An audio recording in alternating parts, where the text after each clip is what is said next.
Good afternoon, morning, 11:30. My name is Heidi Dixon. I'm a chaplain for Lumen Health, and our mission is to light the way and make the most of what is. And this is Sunshine for Your Soul. So October is Pregnancy and Infant Loss Awareness Month, and so today I want to take some time to talk about how short lives challenge us.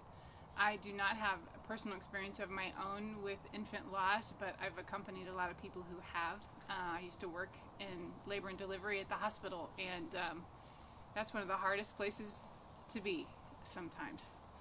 And so before the month is over, I may share a song that I wrote based on being in one of those rooms, with a family who'd lost a baby who was stillborn, and just kind of my wrestling with it and wrestling with God and kind of the fruit of that. But not today. Today I want to show you a picture that I took on Friday as I was leaving a patient's house. His wife walked me out and she said, "Have you ever heard of a passion flower?" And I hadn't, nor had I seen one. And so we walked around to the backyard and she picked one for me. And I was amazed at the color and the intricacy of this flower. She picked it and gave it to me. And beautiful, and it smells like lilacs, which reminds me of home. And sometimes that's what hospice is. People think hospice, oh, how can you do it? And sometimes it's learning new things and getting to smell beautiful flowers and take a walk to the backyard. And I think it's good people know that. But that amazing flower reminded me of another flower that I learned about at some point that I was fascinated by and still am. And it's a night desert flower. And they come by there's different species and different names, Queen of the Night and whatever. But these particular flowers, they bloom for a single night once a year, and then they die by the morning. And you talk about a short life and such beauty, and it's hard to make sense of it. And I think that's kind of where we're at when we talk about infant loss or children dying or babies, dying before they're born or when they're born. And so that just makes me think about Psalm 90, and which says, teach us to number our days that we may have a heart of wisdom. And it also made me think about a book I read several years ago while my neighbors are having some awesome outdoor project at the moment. But I read this book a couple years ago called 1 Minute After You Die by Erwin Lutzer. And he's an evangelical pastor. And I didn't agree with everything in this book, and the way that he wrote some of these things really challenged me. And so I want to share with you one passage, and then we'll talk about it. So he writes, "What we call an accident might be a well-planned event to God. Just think of the contingencies, the events that had to converge for the accident or death to happen. If only we had called the doctor sooner. If only there wouldn't have been ice on the highway. If only we had noticed the lump sooner. If only they had operated. If only they had not operated." And then he says, "Let me encourage you to take those if onlys and draw a circle around them. Then label the circle the providence of God." And he goes on to say, "His providential hand encompasses the whole of our lives, not just the good days, but the bad days too. We have the word accident in our vocabulary, he does not. Accidents, ill health, or even dying at the hand of an enemy. God uses all of these means to bring his children home. As long as we entrust ourselves to his care, we can be confident that we are dying according to his timetable. The fact is, God can send any chariot he wishes to fetch us for himself." And I don't know about you, but that's hard to read. It's harder to say out loud. And to all of that I say, whether you agree with it or not, is that the problem of pain comes in. And C.S. Lewis wrote a whole book about it, and I've tried to read it before, and it was too heavy, and I need to read it again.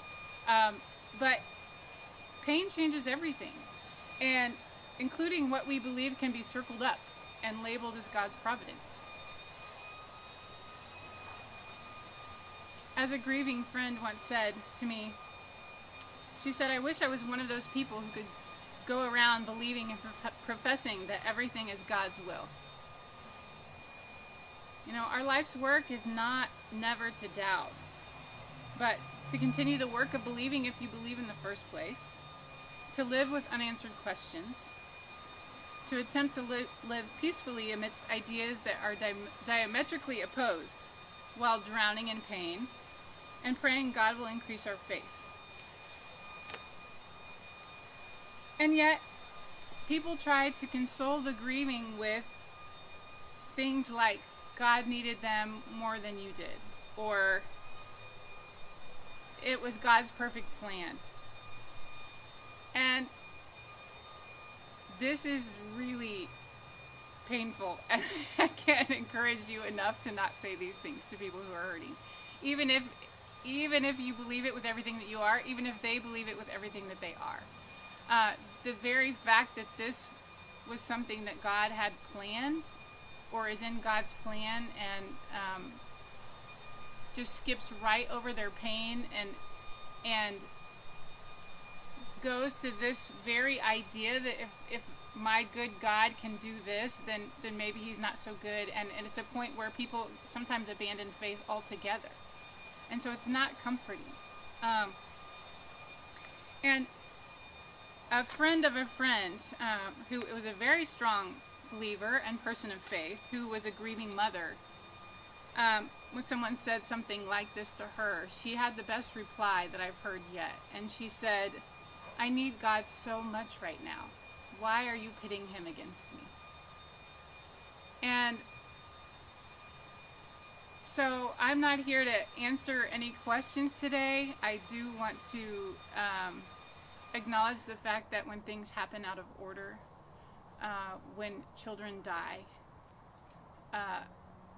that we can find no place to rest in our minds about that. That doesn't make any sense to us. And so ultimately, people who have suffered through that find ways to continue living and believing. I've talked to a lot of people who say that this event in their life didn't shake their faith. And I'm always amazed by that. And they'll say, it strengthened my faith even. And so that is no small miracle in my mind, because you have to decide again how you're going to live your life, knowing that these things can happen, and that it doesn't mean that you're going to be comfortable or without pain, and that the worst thing that you can imagine you're going to be spared from. And so today I'd like to sing "Death Be Not Proud" for You by Audrey Assad. And normally I'm trying to befriend death. Normally I'm a proponent of getting comfortable with death and sitting with it and thinking about it and imagining ourselves at the end of our lives and making decisions now based on what we wish we would have done at the end. And another gift of working in hospice is we get to be with people who are doing that, and they show us how. But this song in particular for today, I like because it addresses death as a person. And, while I normally want to befriend death, I don't feel like befriending death when it involves little children, or children who are unborn, or children who are barely born, or any person that by all expectations should have a full life ahead of them. And so death is not something I want to befriend in those moments, in those circumstances. And so this song, if a song can put death in its place, this song does that.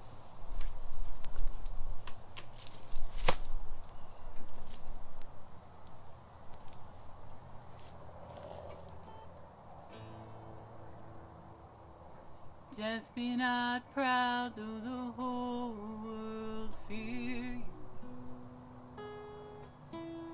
Mighty and dreadful you may seem. death, be not proud, though your pride has failed you. You will not kill me. Though you may dwell in plague and poison, you're a slave to fate and desperate men.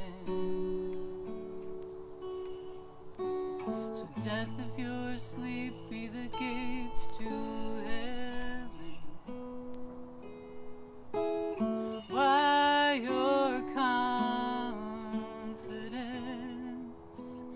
when you will be no more?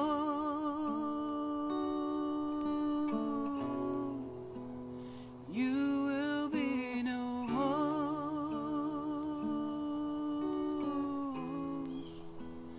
You will be no more.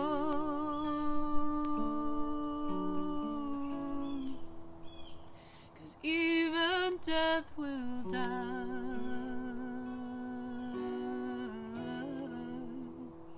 Even death will die.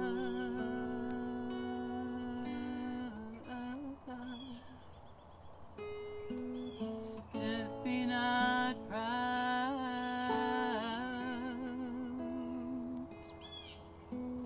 Death, be not proud.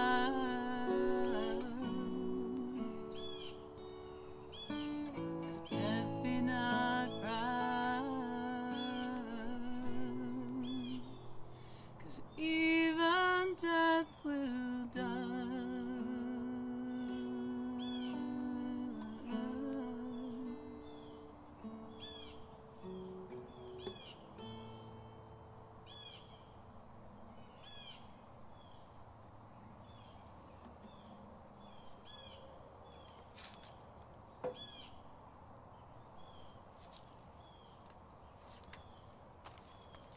Okay, I'd like to close with a poem by Henry Van Dyke. He's my man these last couple of weeks. It's really fun to find an author that you love and then you read something else and you love. And I'd heard this before, but I didn't know he wrote it. So it's called I Am Standing Upon the Seashore. I am standing upon the seashore. A ship at my side spreads her white sails to the moving breeze and starts for the blue ocean.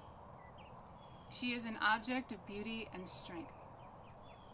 I stand and watch her until, at length, she hangs like a speck of white cloud, just where the sea and sky come to mingle with each other. Then someone at my side says, "There, she is gone." Gone where? Gone from my sight. That is all. She is just as large in mast, hull, and spar as she was when she left my side. And she is just as able to bear her load of living freight to her destined port. Her diminished size is in me, not in her. And just at the moment when someone says, "There, she is gone," there are other eyes watching her coming, and other voices ready to take up the glad shout. Here she comes.